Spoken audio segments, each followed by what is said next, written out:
Purple eye in the canyon. That's where I wanted to read it to you because if you hate it, But you already did it. well, I just wrote it. But This is flattering. the Jarrod Morris vibe is a vibe. This singing cowboy and farrier has intelligent insights on the music world and beyond, but relays it all in a laid-back and approachable way with southern charm and seemingly effortless humor sprinkled in. Do you like it? That was like one of the most flattering. That was great. Yeah, I wrote that. Wow. Thanks for like taking the time to even Well, to do that. I think that we're advertising each other's podcast Oh, I now, know. So. Yeah. Yeah, but you like wrote it down and everything. That's Yeah. freaking super sick. Well, you're better off the cuff than me. I have to really think about it and No. pen it out. Well, when I did your pod, you were off the cuff like crazy. And I'm like kind of freaking I really had notes. Yeah, but you had like little like things you were probably going to hit or something, right? Yeah. La la la la. That's pretty slow. Is it moving at all? God, that was a good clap. Take 160. Just got word in. You heard it here. Bri Bagwell started an OnlyFans. V. OnlyFans with a V. It's not an OnlyFans. She has a podcast. So I got a friend named Bri Bagwell. We're taking the route that high tide raises all boats. So we're going to promote each other's podcasts a little bit. She's got a really unique thing going on. It's called Only Vans. She always shoots it in a van. I think she has a unique take on a lot of this. She's been playing, like in the Texas country scene. She's kind of a legend. So not even kind of. She is a legend. She's been doing it for like 15 years. So she has a really unique take on a lot of the road stories and the festival stories, songwriting. But she's got guests on there too that aren't necessarily in music. It's a lot of fun. She's a cool person. She also doesn't freaking cut people off all the time and want to talk over everybody, which I can really appreciate in a conversation. So she's a cool person on the court and off the court. And you guys can go to Bluegrass Situation to go find the podcast, or you can go to onlyvans.com and y'all check it out. It's a lot of fun. Yeah, I think about it for a long time before the interview happens. Yeah, me too. I have to. Mm-hmm. The only one I didn't do was we had Mickey and the Motor Cars on there because I went to go interview Willie Braun, and then Mickey was there. And he's like, Mick, you want to do this podcast?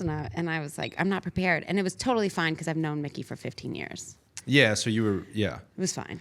I'm a little bit like that with shows. I have to, like even backstage and stuff, man, it's weird. Like I like to be alone sometimes, but then other times I like to just create like just a hangout atmosphere and kind of just start, I don't know, almost like getting warmed up mentally a little bit. Just I keep finger gunning. No, I know. You know what I mean? No, I like like just it. cutting up and then when I walk on stage from that point, it's like I'm already in like a rhythm of that. But if I'm just by myself, like sitting in the van, just in silence, or I'm like listening to music, it's a little weird because I guess you're just alone, and then all of a sudden you're in front of whatever, a bunch of people, and then it's just like too jarring for me. Or the afterwards always gets me. I always picture it like a documentary of your life. You're on stage and it's loud, and then all of a sudden you go back and it's just like zoom, and it's immediately quiet, and it's such a weird feeling. Or I'm not even playing like stadiums and stuff, but I can't imagine somebody like Luke Combs coming off stage and it's immediately just like quiet. Or like, yeah, I mean, people are so into it out in front, and then you just walk off stage on the side, and like it's almost like there's a separate, it's just like a totally separate vibe happening that then you have to insert yourself, you walk into. And like, even if somebody side stage would just maybe high five. I swear. Like, I would just make my day. But they just kind of. Well, I think people don't want to bug you. I think so. And they want to give you your space. But then it makes you feel weird, especially if there was ever a moment where like people left or it was a weird show. Oh, It's kind of almost like maybe when you walk off stage, they're just giving you your space, which is super nice. But then you feel weirder. I know. I wish they would just be like, screw that. Let's go. Here's a high five, a shot, a hug, a chihuahua. A chihuahua. Is that technically a chihuahua? She's 51% chihuahua. Okay. Well, I'm glad we. Yeah, I just got her DNA back. So. I would. Well, I like her now. If you'd have said 49, no, I'm out. She's mostly chihuahua. She wants to wander around, but she's not going to pee on your floor. But she's really sweet. Yeah. Oh, yeah. I don't care. Pee on anything, she won't. What's the shirt she's wearing? It says call my agent. Gosh, come on. Crushing the game. Yeah. My drummer, engineer, producer has a little chichi chihuahua. But I think he's super chihuahua. And he's mean. Yeah, she's really sweet, like you said, but I got her DNA back and there's a bunch of terrier. And so she's mixed with a bunch of really friendly, cute things. Yeah. So Little Pom. Is there any Pomeranian? no, but I feel like why do you not have a Pomeranian? For sure. Have you had a Pomeranian?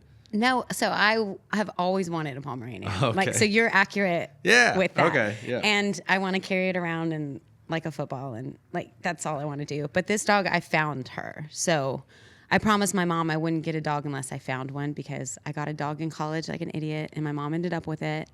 So I told her I'll never get another dog unless I find one, and then I actually found her. And Like so she's where? Like the coffee bean or where?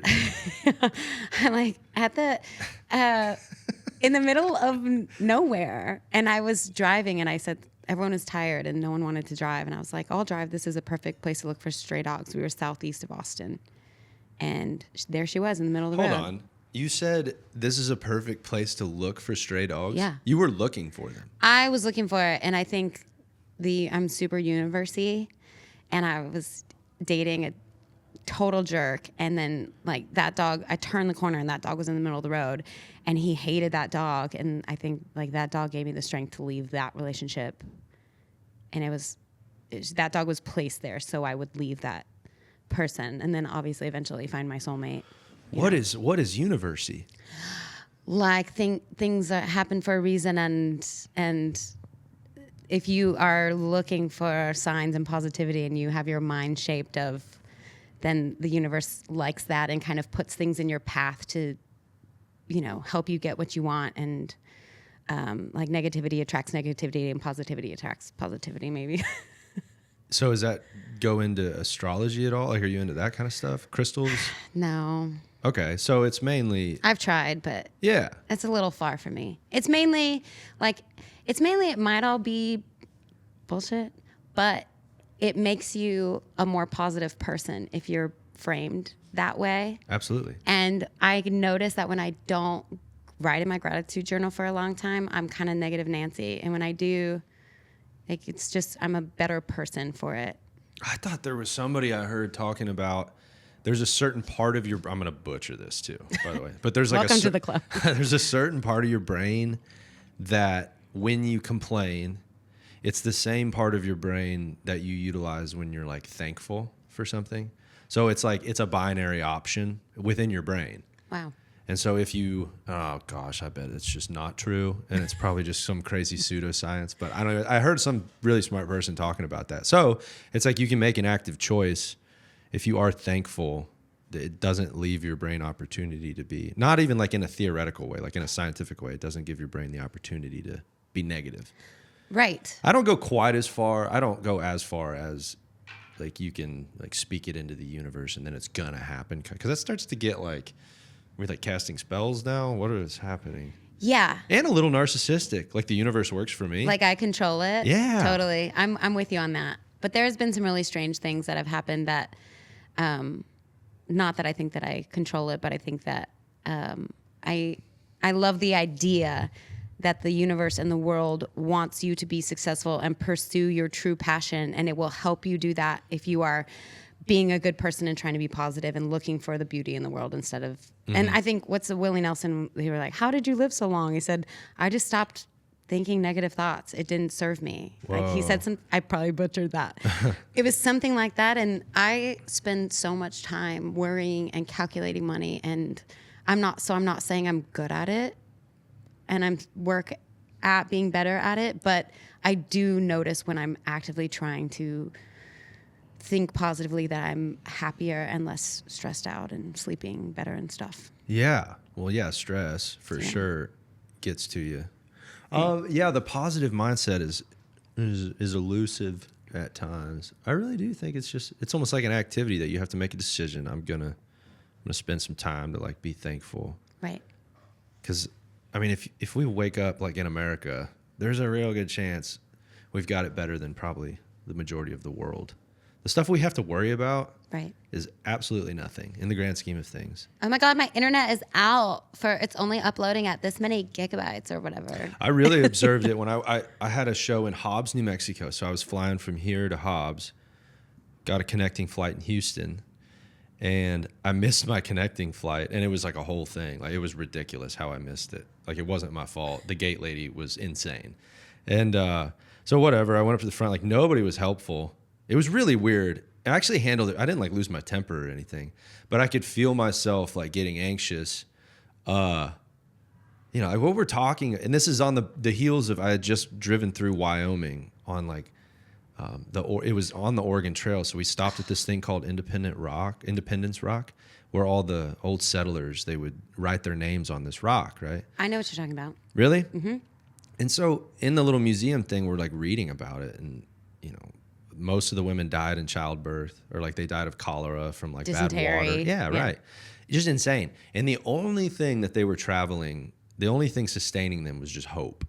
They had no guarantees of anything. It was just where they were coming from was bad enough that they were going to weather all of that adversity just for a little bit of hope.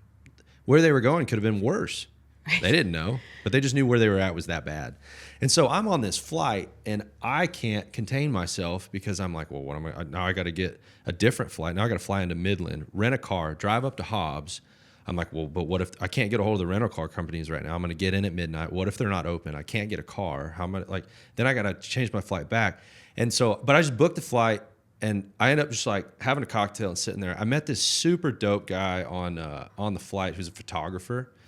And then we ended up just chatting up. We talked about this exact thing. And I was like, the amount of anxiety that I had because I didn't know if there was going to be a rental car company open when I landed was just like, I couldn't handle it, right? Yeah. And it's like, well, that's ridiculous. These people went all the way across the world on just a hope. Yeah, totally. But I can't, when I think about other people's problems in the world, or if I read articles about it or the wars and stuff, I dive so hard into that I get depressed. So do you do that, or? I know, isn't it weird? It doesn't like actually make you more thankful.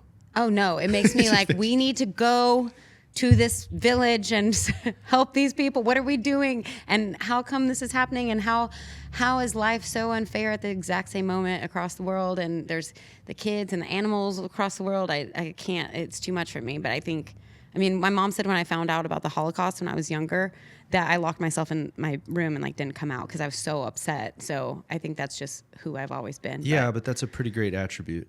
Is it? Well, the opposite of that, like, what if it made you happy? Oh, right. So, Yeah, that's a psychopath. right. There might Correct. be the cousin of thankfulness, like a distant cousin in a weird way. You just made me think about this, but like it might in a way be guilt. Like there's a little bit of thankfulness that comes from guilt. Yeah. Maybe. Yeah. Or like sometimes when I'm playing shows and this isn't the ideal thing, and I tell Paul all the time, there's some things that really bother me. And the other night he said, almost every musician would kill to be you. Oh. Like, it's so, He said that right to you? to my face. How'd you handle that?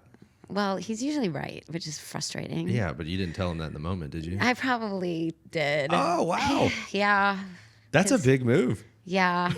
Well, I mean, he is right. There's so many people that I know that can't get gigs or can't get a booking agent.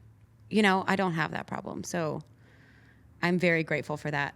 Are you talking about, I can't get a booking agent? That's insane to me.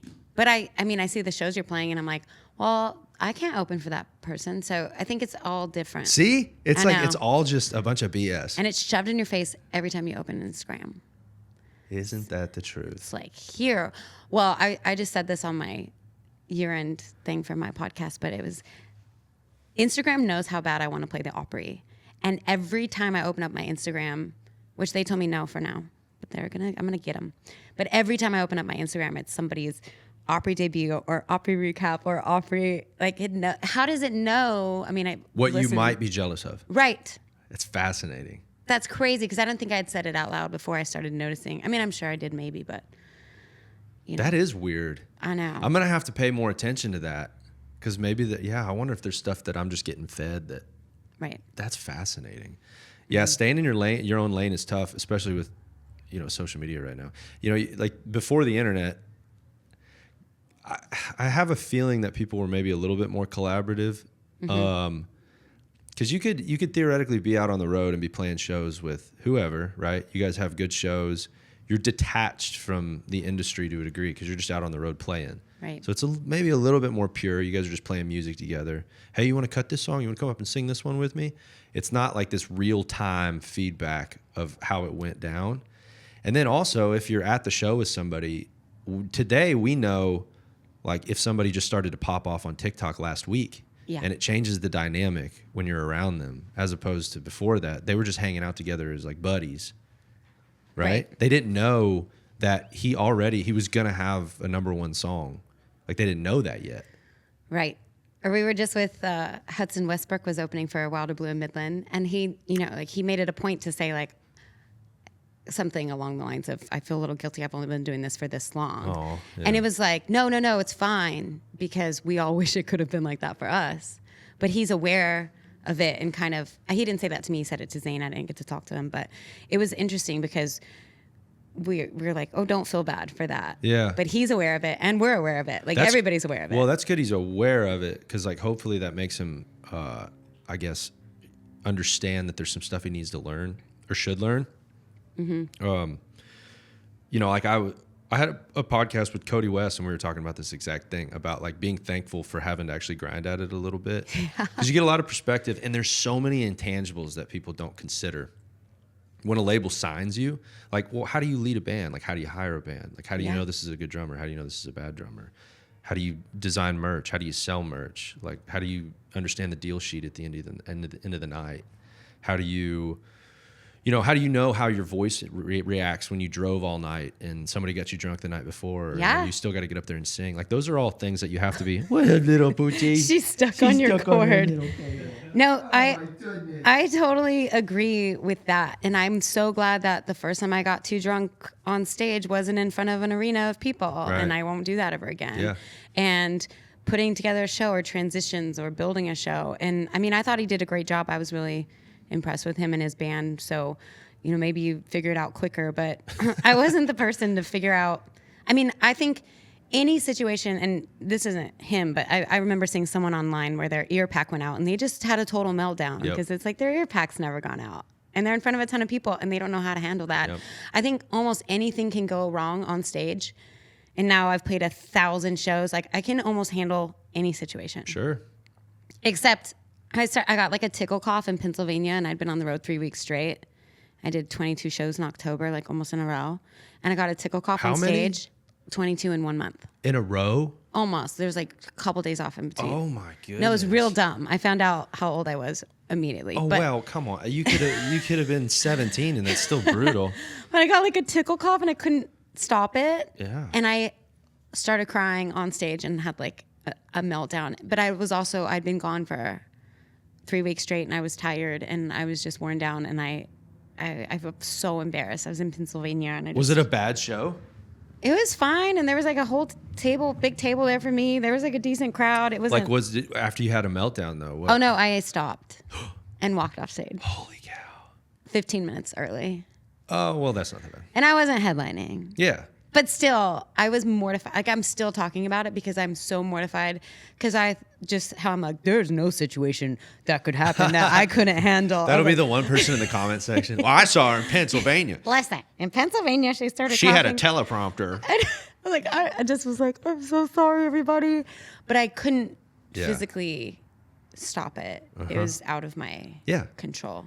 But I think any other thing, like, I got it. Yeah. You hit me with a beer bottle. I've really had this daydream for so long where someone chunks a beer bottle at me, like at a Chili Fest or something, and I play, and I just catch it, and then I chug it, and then I throw it down, and then that's how I get it. I love it, but the chugging it grosses me out. True.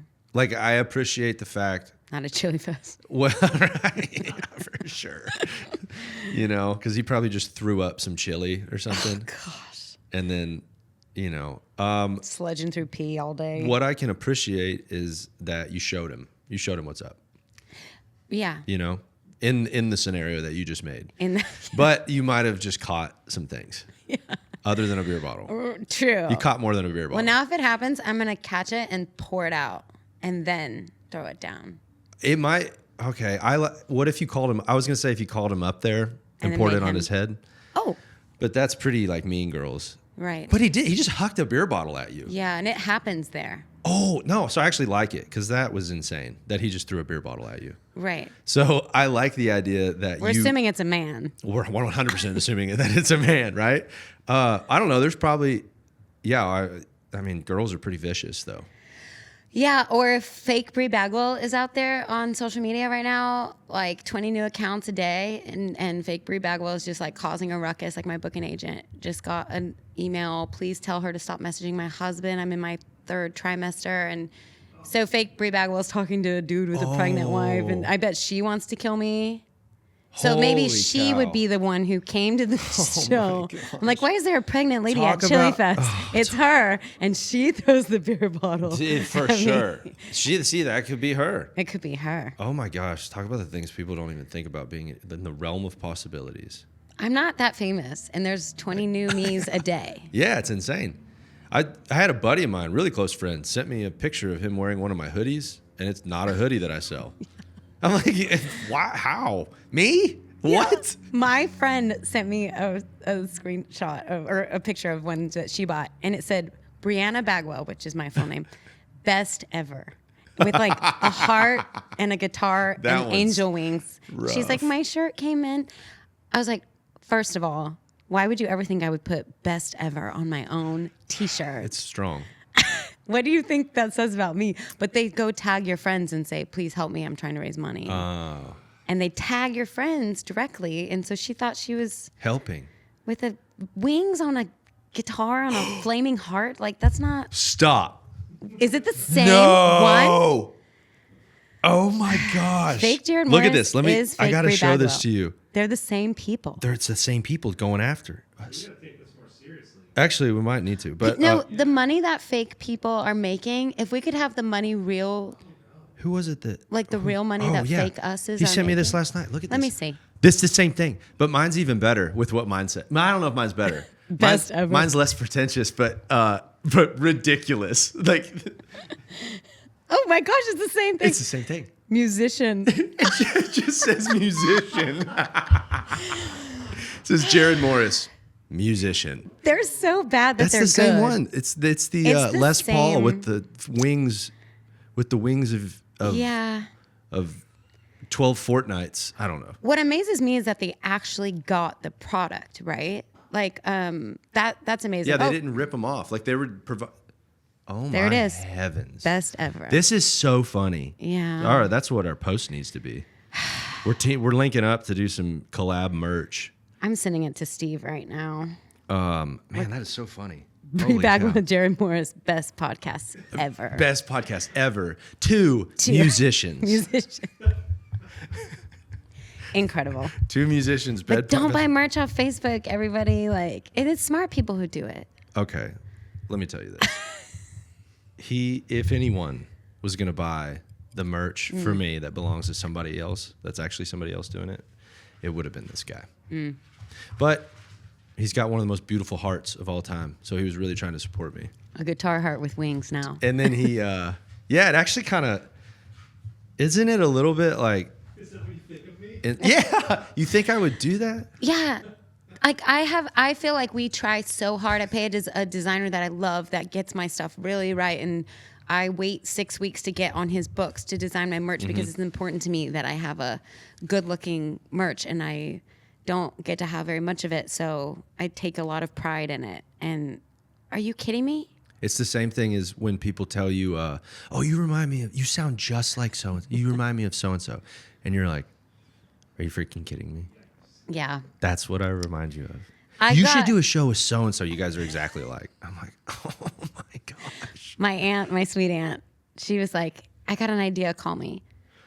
You need to call Carrie Underwood, and because you guys look alike and you guys could do a duet called Who's Your Daddy? Because you guys look so similar.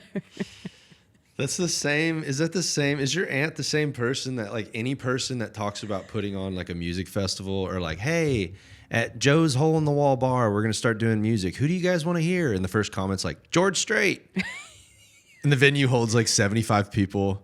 I mean, dream big. Like my aunt, I love how big she's dreaming for me. Yeah. And also that she thinks I can call Carrie Underwood. That's the yeah. Call her up. Sure, I'm down. Great idea. Let's make that happen. Carrie, listen. All right. Do you know my aunt? What if she was like, oh yeah, Susie? Yeah. Oh my gosh, I do have an Aunt Susie. Yeah. I don't know if I know. What's her name? My Aunt Denise, and I love her. She wouldn't care if I told this story. Denise. I'm curious what that looks like. How creepy that is directly into the. She's gonna love it. I think it's the head tilt that makes it weird, though. Yeah. Like that's where you start creeping a little bit. I always forget that we're on. I'm wearing my sweats today, but we were doing good and on time, and then we hit traffic in Dallas, and then we weren't doing good. So I figured you wouldn't care. Yeah. No. Yeah. Okay. Yeah. I don't. What about what you're wearing? Yeah, I got my sweatpants on. Oh well, I mean, I'm pissed, but. And a braid. Yeah. We all know a braid. I mean, you have a wife. A braid is the last frontier of the hair before it needs to be washed. Oh, I didn't know that. Oh, okay. At least for me. Interesting. She usually braids it right after she washes it. Well, then it probably comes out all curly. She's probably does she do that? Yeah, she's. Well, no. I think. Well, because if she sleeps without it braided, I think it gets crazy or something. Yeah. But I think she looks beautiful either way. You know. Well, yeah, she's gorgeous. She can do whatever she wants. Yeah, for sure. But I think that's why, right? I'm confused. Yeah, I don't know. Holy cow! What a Rubik's cube. I hate hair and makeup. Everyone thinks I love it, but it's something that I despise, so I don't really know a lot about it. So maybe I've been doing it backwards. It's supposed to be the first thing that I do. Instead, it's the last thing that I do. Makeup? No, put my hair in a braid. Oh. I don't like the way I look without it, but every time I do it for an hour, I think it's an hour of my life that I'll never get back every single day. And then I multiply those days and then by those years. And then I think, what could I have done with these extra 47,224 hours of my life? Yep. And if like Paul Eason doesn't have to spend time on that. He's got an extra hour. I had 2 older sisters, so I think maybe in my subconscious there's something about like I know how much effort and time it takes. So I have a direct association with like my wife getting done up with like, oh, she cares. Like that is correct, Jarrod. You know what I mean? Like she cares that much about to look that nice, and I really appreciate it. So it actually has like, sure, like she looks nice. Like I still think she looks beautiful without it. But then at the same time, it's more about like the act of doing it. Like it was like, wow, you look amazing. For me, that's great. Like that's a turn on, right? Mm-hmm. As opposed, it's not just about like you look good that way, you don't look good. It's not binary like that. It's more like I appreciate talking to some guys that didn't have sisters or anything, they're like, I don't give a shit if she does it. It's ridiculous. She spends an hour in the bathroom. I'm like, I think you might be missing why she's doing it. Yeah, she's showing her love for you. And yeah, I ain't gonna do, I didn't even put jeans on for you. I mean, I like you, but sure, yeah. We went on our anniversary dinner last night, and I put on an outfit and some jewelry and perfume. Yep. Because that's my man. So I think it's weirder if you get done up. Like in a way, you could actually go down the rabbit hole that it's like if you were just at home, not going out, and you got dolled up, it's actually more meaningful than like if you went out. Totally. Because like you're only doing it for him. Mm-hmm. If you never get done up just for your man, it's like, well, why are you doing it for all these people you don't even know? Yes. Or how they say women don't dress up for men, they dress up for other women. And it's like, oh, well, I guess that's true. But it's also, that's not, I also want my man to like me. But he does like me completely without makeup and stuff. And he also knows on my off days, I'm not going to probably do too much because it's a time thing and I'm very busy. So he respects that because, and to me, that's a love language as far as I know how busy you are and I don't need you to spend an hour of your day because I still think you're super hot. It goes both ways for sure. Yeah. Love languages are insane. Oh God. Yeah. You just like your whole life you could spend on figuring that out. Well, and someone told me the other day that their wife has all of them or something. Oh, yeah. And I was like, oh, what do you do about that? I just told one of my buddies that the other day. That you think you have all of them? My wife does. Yeah, I To think varying degrees. And I think we all do. common in women, I think for sure. Like I could totally see that with me. They're too. almost like little buckets. Like some of them just get empty. You know, but each bucket might be a little bigger or smaller. Yeah. And Right? you never know which bucket is bigger. And I'm not going to tell you because my sixth turn on is you knowing without me telling you.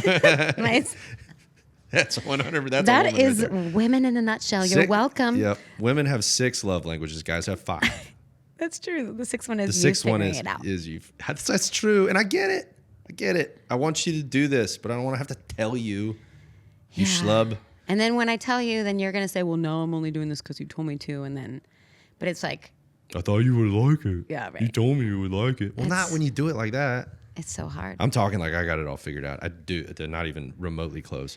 But there's doing great. Like awareness of it helps a lot. And then you both can kind of look at each other. Like assuming good intent with your partner is huge. Like even if they're doing the wrong thing or piss you off, knowing or like I guess assuming that they're not trying to. Like they're trying to do the right thing. Is big for me. But when you go down that rabbit hole where each of you are assuming the other one's like purposefully doing the wrong thing or out to get you, then that's like Oh, that's too many mind games. I'm too like I was tired hearing you saying that sentence. That's yeah, too much yeah. thinking. But I have a friend who hers is gifts, like straight up. She's like sending the little emoji things. Oh, there was a T. There was a T on that. Okay. I was gonna say that's easy. Let's just gif it up. Hell yeah. I'm in. Who is this gal? no, but I think that's why. I'm like, Jess, you My need to drummers. be a little easier to get along with this gal. She only wants gifs. You just text her. I thought those were gifs. Oh, I'm not I don't even. know. I I'm not don't even saying know. it Is right. there- no, I don't know. Is I, that- I have no idea. I googled it once and I couldn't get the answer. So Well, why, what language? Well, the English language, I guess. I was going to say what I know, but George, like that's a JG. I know Well, nobody knows. okay. Well, that's my bad. It's very blatantly clear that's my bad. No, I love it, and I hope somebody's love language is gifts, and they're so happy and validated that. Which you, I guess might be, it could be like a little words of affirmation kind of. yeah, humor or Yeah. bantery, witty things are very much Is that words of what? Well, humor is not even in the love languages. no. Whoa. It should be. Do you think so? Or like it's intelligence in the love languages. Like I want you to be smart, Todd. Yeah, but not like where it makes me feel dumb. Right. Smart like in your own rocket science way, and then like just pay for all my bills. Okay, so that's I love the character of yourself. and then Like it's just like my dog is crying. I might have to get my tour manager to No, take it's her to not. timeout. Your Is she dog? okay?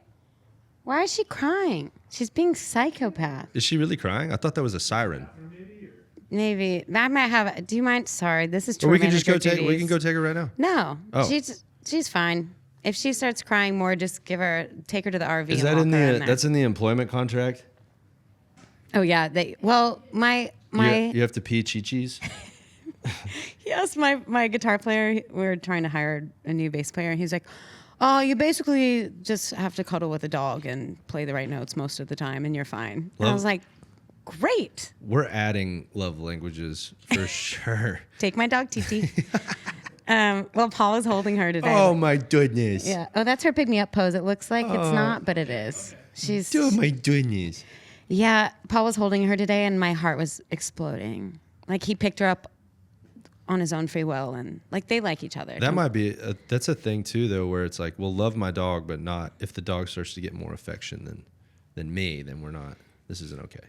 Yeah, or if you hate my dog, that's a 100% rule. Like, what am I saying? Have you been with guys that like are weird with dogs like that? Yeah, the guy that I broke up with when I found her, he like threw her off. I put her on the bed. He like threw her off the bed, and I was like, "Get out of my house!" What do you mean through her? Like brush her off like this off of the bed, and she like flew off, and I was like, to "Get out this of my little, house." and she's old, right? No, she just looks old. Oh well, When I found her, she was only 1 or 2. that was like classic.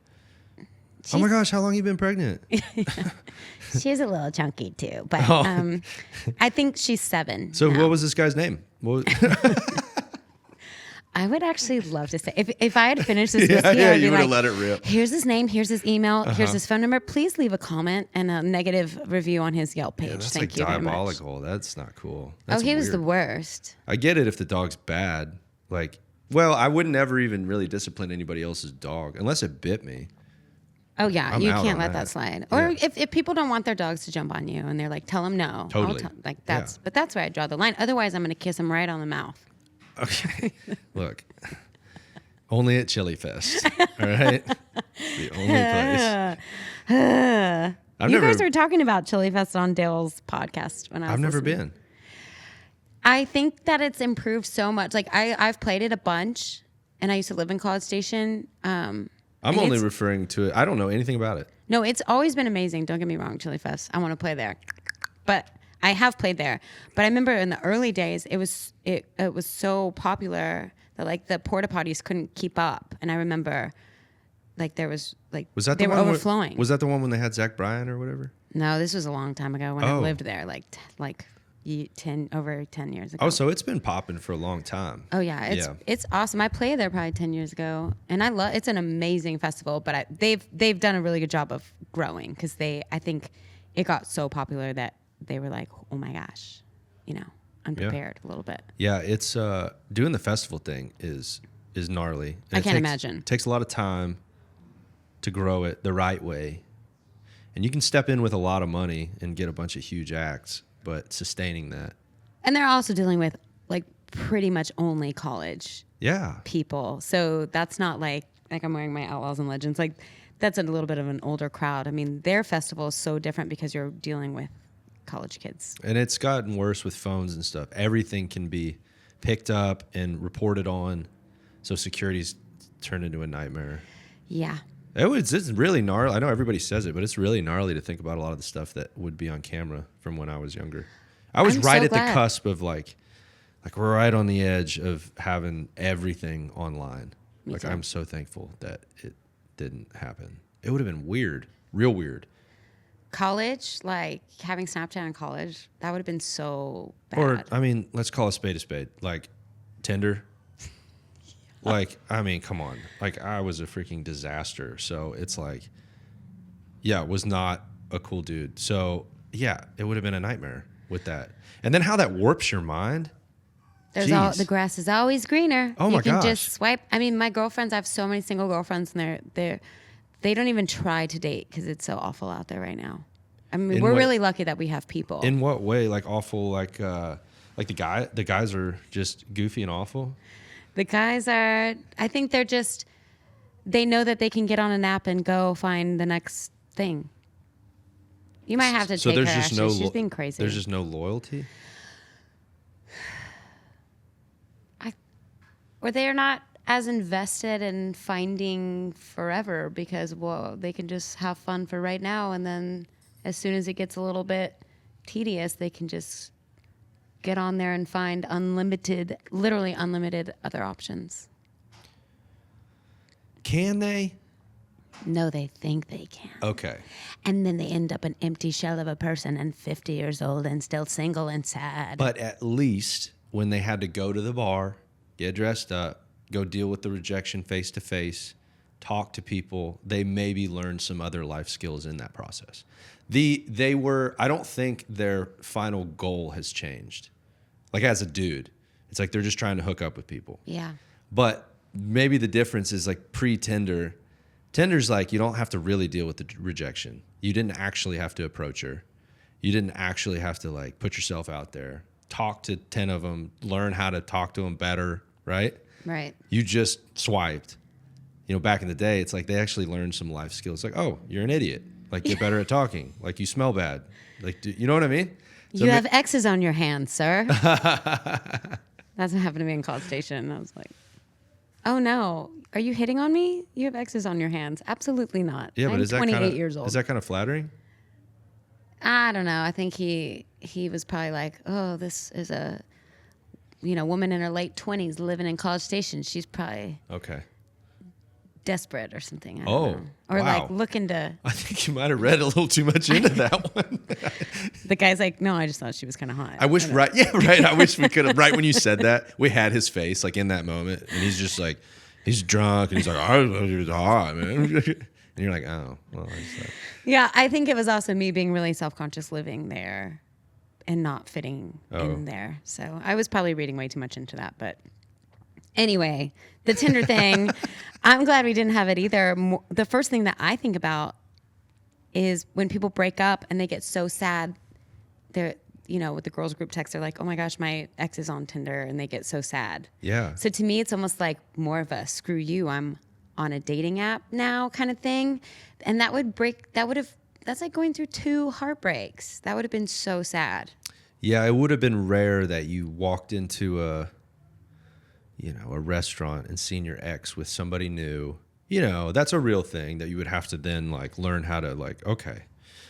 But there was not that extra tinge of like them trying to stick the knife, I'm going to go hook up with other girls on this app. Yeah. Yeah. It's like if you discovered them at dinner, it's like, well, that was an accident. Like they're not rubbing it in your face. It just so happened.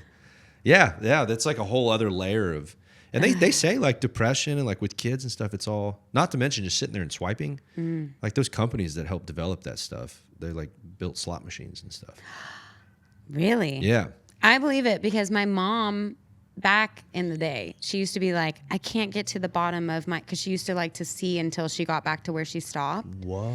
And then see where she, like it used to be, Facebook used to be an actual timeline, right? So you could scroll until you are caught up. Whoa. And then now she doesn't like Facebook anymore because there's no end. Endless scrolling. Yeah. That was like, that's like a boardroom. Yeah. No brainer for them as a company. Which is insane. Yeah. And I really try not to do it. And my algorithm is like pretty messed up where I released a song about my dog. So I see a lot of like really sad dog stuff on there. So it's like sad dog stuff and everybody who's playing the Opry except for me. So it's really like they're screwing up because I'm scrolling less. They should be showing me stuff. Yeah. Monkeys. So you don't want to get on there because you're like, gosh, what? I don't want to be sad. And I'm old enough and wise enough to know this is making me sad. And now there's articles coming out. Like you said, people are doing studies and stuff where it's like, this makes you depressed. Just doom scrolling. Yeah. Just flicking. It's in the name. Flicking. So I tell my wife, you over there flicking? She doesn't like that very much. Yeah, but she's probably like looking at cool stuff and Horses. Yeah, horses and Literally horses. And for her job. 24/7. It's not, I do not need to be scrolling for my job. Yeah. Yeah, because I try to get on there to get a pulse of like what's going on. But it does pull you in. Yeah. And then when somebody's hot, like when they're at the thing, I mean, it is just like every other video. I'm like, okay. Because I like to discover. Yeah. That's why I started using YouTube more because it feels a little better for discovery. Even Spotify doesn't feel great for music discovery. I'm trying to get it to where, like, give me something I haven't heard. Yeah. Holy cow. Like, God forbid you do the little like on a song because it's just going to pummel you with it. Yeah. YouTube is, sorry. YouTube is, I found, the most rewarding platform for like the podcast and stuff. If we put $50 into a YouTube podcast and boost it, it is like, thank you so much. Cause I think they're competing with everyone else, or YouTube shorts. And everyone's like, just do, I keep forgetting to do YouTube shorts, but when I do, it gets a ton of views because they're really appreciative because they're competing with the talk. Yeah, it's like it just changed, but it changes sometimes. Like sometimes like Facebook does really well. I can't knock it too much because it's the only reason why I have any like remotely close to a music career. Pre-internet, I probably don't exist, or I would just be doing like the Texas thing for sure. But I would be like married to the road. Yeah, and after those 22 shows in 1 month, I don't necessarily want to be married to the road anymore. And I mean, we talked about this last time maybe too, but it doesn't pay off like it used to. The grind of the highway, I felt like used to pay off, and it doesn't anymore. So now we're having to like retrain our brains where, okay, working hard like that in a honky tonk where nobody cares in the middle of nowhere isn't as worthwhile as me not leaving my house. Like, that's so strange to me. There's no built-in crowds. No, there used to be. It doesn't exist anymore. There used to be Texas Country Thursdays, and no matter who was playing, Show up. you were there. Yeah. It was the cool thing to do. Well, think about it. The only way you could discover new music was you heard it on the radio, and this is pre-internet. You heard it on the radio, or you heard them live. Mm-hmm. And then that's a dope band. Like, right. The idea of going down to your local watering hole and seeing who's playing because you wanted to hear live music. It just doesn't work that way anymore. They find you online, which has given some artists the ability to have some careers that probably wouldn't. Yeah. Which is cool. But it's also made some other people have to really readjust. And they invested so heavily in that way of doing things that I don't know. I mean, it goes both ways, but I mean, people adapt, and it's still, I want to say that the really good music will the cream rises to the top, but it takes time. It takes a lot of time. Right, and just like you said, I was a little like a light bulb about how much I have an RV and a trailer and a band that I have to pay X amount per month, and all of our gear, and so if I had taken all that money and put it into recording and releasing a song a month, and I haven't had new music out in forever. So yeah, but it's the only way that I know. Yeah, and I do have new music coming, but like my team, sometimes I feel this is not really them because they're the best and I love them, but I feel like they're like, why can't you have new music? Like, this person in college has new music every month. Why can't you do Something's it? Got to give. And I'm like, because I'm doing that. Yeah. But then this isn't working as much, and then it's so strange. Well, so then in my scenario, I play shows. I play a lot of shows. Not as much as a lot of guys though. So, or gals. Like, I don't play as many shows as you, but like that time went towards putting out more music and focusing on music. But I can't get a booking agent because it's like the tail wagging the dog. Like, well, you don't play enough shows, and I'm like, well, that's what you're for. Yeah, that is so funny when agents are like, you don't play enough shows. It's like, well, I can't get shows because I don't have an agent. Yeah, I know. Tail wagging the dog. It's so strange. And you know what's weird? And because I talk about this on my year-end thing of the podcast, I do like this 10-minute monologue about the music business. And I'm like people out there without a booking agent, like, I see you. And it's not for lack of try or talent, but I really feel like it's kind of one of the places that being a female with a band in Texas has actually benefited me, because I shouldn't have a booking agent more than a lot of other people, but festivals need me because they have to. I'm like the token female band. There's not that many of us who can do it, right? Yeah, okay. So it's like, that's like a bold thing for you to say. Well, I think that there's more and more females, but I'm encouraging. I want to encourage them because there's a lot of girls that are starting that are acoustic and that are really, really great. But to make that transition from acoustic to having a band, I mean, it's so hard. Yes. And I know how hard it is because I did it and I've done it for 10 years. And I'm like, I would do it. Any girl that wants to call me, like, tell me, because I would tell you exactly what I think. But they need females with a band, and how many can you name? It's not that many, right? Yeah, sure. I not really. I'm not saying name them, Yeah, but I mean, gotcha. just in general, if there's gonna be a Texas country festival and they need a female with a band, Yeah. there's not that many of us, and a Yeah. booking agent probably knows that. Right. Yeah, they're looking at it like, well, who am I going to pitch this to? Yeah, for sure. That's very interesting. I'm the only one, like, for a lot of festivals, I'll be the only, and that's not because I am now there's more and more. It's crazy seeing Mile Zero. There's a girl on the main stage every day, which is really awesome. Yeah. And that was not the case. But I don't love, we talked about this last time we were together. Like, I don't love the idea of doing it just because they're a female. Like, I find that to be super patronizing. Or they do a female and they put you first or whatever. Yeah. It's like, oh no, I'd rather just to there check be a box. Correct. I'd rather there be a female that goes in the place. Like, I just played Braun Brothers in Idaho. They gave me an amazing spot. Mm-hmm. They paid me well, and it was, I don't think because I'm a female. I think it's just because of whatever. But it was like, thank you for not just putting me on at 2 p.m. because some people do that, and we pass on those all the time. And that's why my agent, he says she can get on any festival she wants. Like, she's done them all. It's now about the correct pay in the correct placement. And if it's not that, then we're not going to do it because I've done Good it. for you. And it's hard sometimes Good for you. to pass on things I want to be at, you know. Definitely. But they put me at 3 p.m. I'm not going to go. Yeah, I feel And you. look stupid and play. And then I'll go, or they'll move me down, and then I'll go watch the first person, and there's nobody there for the first person because that's just how it is. Yeah. And it's not because it's a chick. noon. Yeah, it's freaking noon. Yeah, it's noon on a Thursday. And Pat Green goes on at 10 p.m. Yeah, Okay? yeah. So anyway, but that's the fight that we're fighting.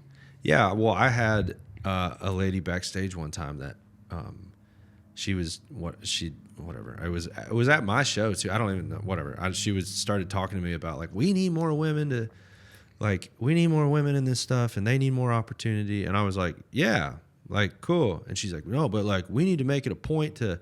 And I go, I'm not down with that. And she like immediately kind of got offended. And I was like, well, I'm more feminist than you are, clearly. Like, I want it to be because they're dope and they're cool and they're good. I'm not going to just be like, you are so awesome, I'm an ally. Yeah. Like, that's the dude you need to look out for. Because it's not. Yes. It's the same way with like race. Like, treating a black person different because they're black, like talking different around them, you know, treating them a little different, being a little nicer to them. It's like, that's weird. Treat them like a human. Don't do that just because they're black. Like, yeah, that's racist. Or girls being like, I had one girl go on a rampage because Bri Bagwell doesn't support women, and she went on and she public and told, well, you're not good and you're mean. There you go. And I'm not going to support you just because you're a female, and how you can't use that. And and I'll get feedback from festivals and say, you're actually, we hired you, but you're actually good. It's like, oh, you hired me because I'm a woman and someone insisted, and then you're surprised that I didn't suck at my job. That's offensive. Yeah. Like, it's more offensive than... Agreed. Like, okay. And if I have to, have a great band, and sometimes I tell the girl, well, back in the day it was, you have to be twice as good as the men to get attention or whatever. And it's like, well, there's so many good people. I can't be twice as good, but I do want to do the best that I can, and I want to be on time, and I want to be, as I'm 15 minutes late for your podcast today, I want to be on time, and I want to be professional, and I want to put on a good show, and I want to be a nice person, and I want to write good songs and put out great music. And I don't have to be twice as good. That's too much pressure. Yeah. But I do want to be as good and try to kick everyone's ass. Well, it's also like a little tinge of like victimhood where it like immediately kind of gives, I have to be twice as good. So it's like immediately kind of like, well, if I don't have the success that I want, that's because of some outside force that I can't control is why it's happening. And I wasn't 200% better than everyone else. If we're like talking about gratitude and thankfulness, that's good luck living in that world that you created, because you're going to be bitter and resentful and like, because you can't control it. Right. So like all you can do is focus on the things you can control. Now, like I understand in a broad sense, like trying to like make some sort of seismic change and like change the way people perceive things. Like, okay, cool. Like you have to think about those overarching things, but on your daily walk, like you can't be focusing on like, oh, I got to be 200% better because I'm, whatever's holding me back. Like, okay, I get it. You still just have to put in the work. 100%. Or the people that are not back a long time ago, the people that weren't out playing shows, I'm actively trying to change what I think is an underlying narrative or whatever anyone thinks about it. The way that I think that I'm trying to change it is by doing it and doing it well, not complaining about it, but also having conversations that need to be had, but and also passing on things that don't make sense for me, and like communicating with a promoter that I'm past that, and that's fine. It's also maybe not because I'm a woman. It's like I've been doing this for 10 years. Even if I was a man, I'm not going to play the 3 p.m. slot. Right. Like I have graduated, and Yeah.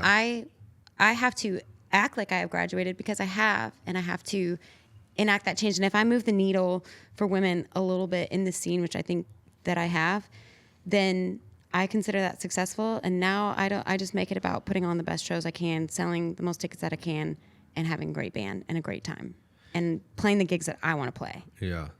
I'm definitely, obviously just because I'm not a female, I'm very unaware of some of the actually like aggressive, I guess like male chauvinist type crazy. Like I've heard some stories now just being in the scene of like gals telling me stuff that stuff that's been said to them and whatnot. And it is like some of the most atrocious, bizarre, crazy things I've ever heard. Someone told Paul like a couple weeks ago they don't book girls. And I was like, how is this still happening? Like, I thought we were past that. I mean, I've heard stuff like even worse than that, like where it's like aggressively like bizarre stuff where I'm like, oh my, like how does that guy not get blasted in the face? Like where I come from, that guy just doesn't, somebody like beats his ass. Correct. I know. And I think that I've had people say things to me that I should have done that. Yeah, well. And yeah. I legit froze because I'm processing. Yeah, it's just. Like this is still happening in this. It's driving day home and from the age. family reunion and they're like, they did say that. What? They actually said that. Yeah, it's so weird. And it still happens. I think it happens less though. And that's where I have to be, optimistic. I also think you guys, this is like an objective stance on it too. I think you guys get super screwed with front of house engineers. So typically a female vocal sits in a certain part of the EQ curve. Like it sits in like high mids. So that's where it becomes harsh, right? And so typically when you hear people say like, well, I just don't like female vocalists. It's like, well, it might become a little bit piercing at points because it sits in the high mids. And like, if you don't have an engineer that's actually going to take care of you there, like it's okay. Yeah. It becomes it's a bit much, right? In the same way, like my voice is super low MIDI. So like I struggle with, if it's a more rockin' tune, but I'm in a lower register, it just gets washed out by the low mids. Mm-hmm. Like the bass just covers it up. So unless I have an engineer that's gonna he's aware of that and he's able to like crisp up my vocals. So I actually do the opposite of a female. Like I need help in my highs. Like it needs to be more piercing so it cuts through because it's real low and bassy. Mm-hmm. But the deal is low mids, all that happens there is it just gets washed out. It doesn't ever become obnoxious or like piercing, right? The worst thing that happens to me is you just can't really hear my voice. It's just muddy. Worst thing that happens to a girl is it just becomes piercing. But that's just purely from like biology. That's not. And then people apply that to like, well, I just don't like female vocalists. And it's like, well, why do you like some girls that sing in a certain register, Yeah, or are we saying, the actual volume that comes out of my voice? It's a muscle, right? Yeah. So like my volume is less than a man's volume, and if we're in a small room or whatever, and the cymbals, the way my mic picks up cymbals, he's cranking my vocal, and you're getting a ton of cymbals. 100%. That's not pleasing. Yep. But I do think that's so funny because I've heard plenty of guy singers that I don't enjoy, but I wouldn't be like, I hate male singers because one guy ruined it for me. Sure, but that seems sure. to happen a lot with women, or I think We could go super deep into this. Like if my engineer Totally. was here, because there's like been studies done on like biologically how we have certain reactions to certain types of sounds, and it sets off certain, I guess like the idea of like a lion's roar hits a certain part of the EQ curve, and it sets off our like, oh shit, need to get out of here. So there's elements of those. I almost roared. But like with certain parts of the EQ curve, that's why we perceive it as like danger or something like that. Huh.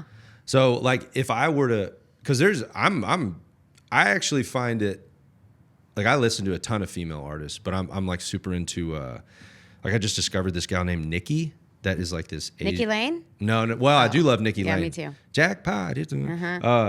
But it's like this indie singer songwriter from like Asia or something. And but if you go, I'll send you her stuff. But you're gonna be like, oh shoot, that's where Casey Musgraves got her thing. And then you're gonna like make the deep dive and be like, oh, it's the same producer. And you're like, got it. Interesting. I think the female thing to me, but it's the same thing that drives me crazy about a male voice too, is when they're using the top of it and pushing as hard as they can all the time. So for a female voice, obviously that's way higher. So like that to me just sounds exhausting. Yeah. But I also don't like that in a man's voice either. Agreed. But it is maybe a little bit worse when it is on that register. Yeah, because fundamentally it's just on a different part of the EQ curve. So like what do you have, what's the thing that like typically gives you that, like where do cymbals sit? Yeah. Where does a snare sit? It's all like high mids right there. And that's the thing that becomes, Right. And you heard that one night at a honky tonk, and you were fighting with your wife, and now you hate all female singers. Yeah, probably. And there's a blonde girl turned you down for the prom, and now you're never going to go to a Bri Bagwell show. But here's my thing. My point is that they can like the same reason I get frustrated with front of house guys, because I'm like, gosh, the bass is just swirling, like my voice is lost. Right. It's the same thing with like a piercing female vocal. I'm like, bro, like I get pissed. I'll go over I'm like, bro, like you're freaking doing her. My background singer, he's a tenor and he's a bluegrass guy, so it's freaking, I mean, he is cooking. And but they front of house guys same way, his gets super piercing. And I'm like, man, like he crushed it, but you're screwing him.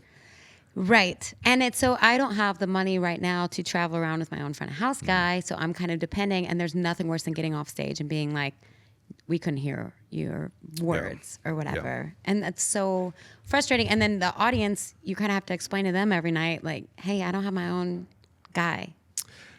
You actually explain it? Well, if...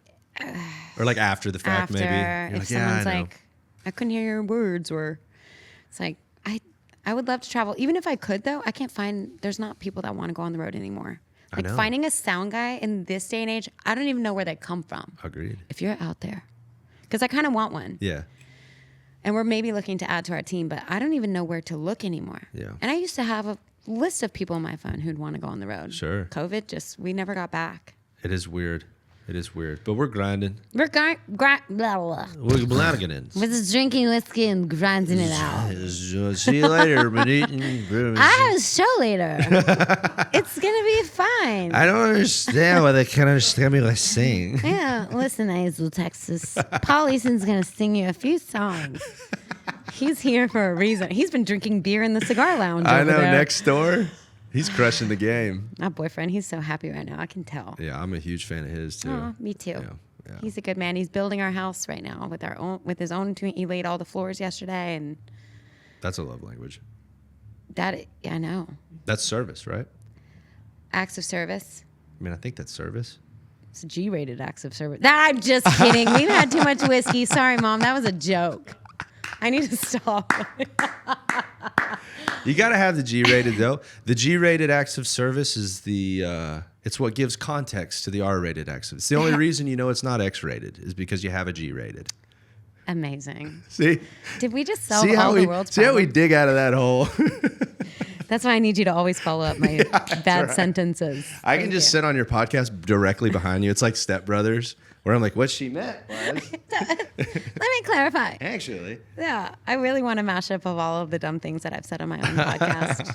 There's not enough time for that. Likewise. Well, whatever. I had a great time. Thank you for doing this. You're incredible. I'm such a fan, and thanks for having me up here. Yeah. Sorry, I wear sweats. Likewise. So we need to get on shows together. We should do that. No, we should absolutely do that. And I want to write, too. I want to write, too. I got ideas. I'm going to shoot over Are they to you. only for females about how much men suck? Oh, my gosh. I'm like, this guy goes, I know you hate men, the other night. I was like, no. I actually have no songs about hating men. Ironically, what you just did is, now we both know I just hate you. I hate man. Yeah. And that man is you. And then that man is you. Yeah, that's got to be frustrating. The stereotypical song. No, I actually think that there's a market for like everybody wants to do like either the man hater girl or the teeny bopper girl. And I'm like, is there not like a girl that's like mature that's actually like talking about some like real shit that mature women are dealing with? Right. Like there's a lady who I think is like really, really talented. I won't say her name, but I think she's probably like in her 50s or something. Really good singer, but she's got like 3 kids. She's super dope, but like the songs I hear her do are like these like stereotypical songs, and I'm like, man, what if she like, let's talk about the real shit. Like you kind of resent your husband a little bit because you didn't get to chase your dreams. Let's Lori McKenna this. You love your kids, exactly. That's you love what your she kids, should but do. you're still a little bit bitter about how life turned out. But you're actually not positive if it turned out the way you thought you wanted it to turn out. You might still be bitter because you actually just wanted to have kids. Like, why don't we unpack all that? That's real stuff. Yeah. Anyways. That is Lori McKenna. That's a mild digression. With 5 kids and a plumber husband. I know. And now she's super famous because she was talking about the real thing. Real stuff. And it took her a long time to get there, but she got there. Mm-hmm. Yep, that's what I'm trying to do. If you are in the back half of your 30s, and I have Bri Bagwell, Courtney Patton, Jamie Lynn Wilson, Sunny Sweeney, we're here for you. Beautiful. That's where we sign off. Okay. Goodbye. Adios. Butts. Yeah. Oh God. There's more, but here they come.